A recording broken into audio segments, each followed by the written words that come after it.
जय माता जी। जय माता जी। जय माता जी। आज हम जानेंगे कि माँ नव दुर्गा को 9 दिनों में क्या भोग लगाने से हमारा कल्याण होता है और माँ का आशीर्वाद हमें प्राप्त होता है।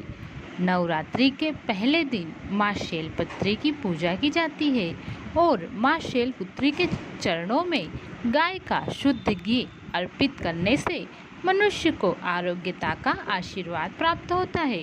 नवरात्रि का दूसरा दिन। नवरात्रि का दूसरा दिन माँ ब्रह्मचारिणी का दिन है।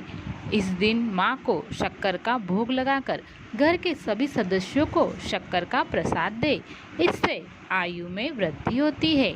नवरात्रि का तीसरा दिन माँ चंद्रघंटा का दिन है। तीसरे दिन माँ को दूध, खीर या मिठाइयों का भोग लगाने से मनुष्य को परम आनंद की और सुखों की प्राप्ति होती है।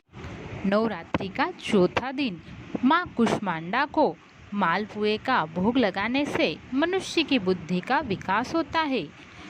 अर्थात नवरात्रि के चौथे दिन माँ को मालपुए का भोग लगाया जाए। नवरात्रि का पांचवा दिन माँ स्कंद माता का दिन है।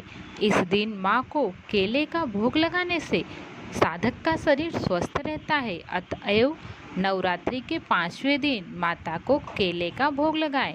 नवरात्रि के छठे दिन माँ कात्यायनी का आशीर्वाद प्राप्त करने के लिए माँ को शहद का भोग लगाएं। इस दिन माँ को शहद का भोग लगाने से आकर्षण शक्ति में वृद्धि होती है।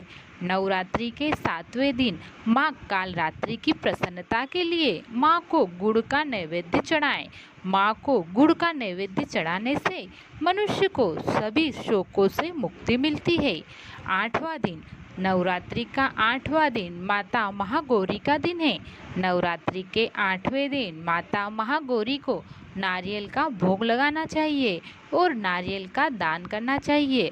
जो व्यक्ति नवरात्रि के अष्टमी के दिन माता रानी को नारियल का भोग लगाता है वह सभी तरह की परेशानियों से मुक्त हो जाता है। नवरात्रि का आखिरी दिन और 9वां दिन माँ सिद्धिदात्री का दिन है। इस दिन माँ सिद्धिदात्री को अनार और तिल का भोग लगाना चाहिए।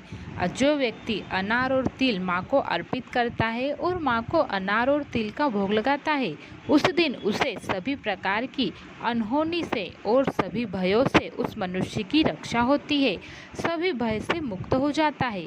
तो ये थे माता रानी के 9 दिन माता रानी को चढ़ाए जाने वाले विशेष प्रकार के भोग। जो भी व्यक्ति माता रानी को इन भोगों को चढ़ाता है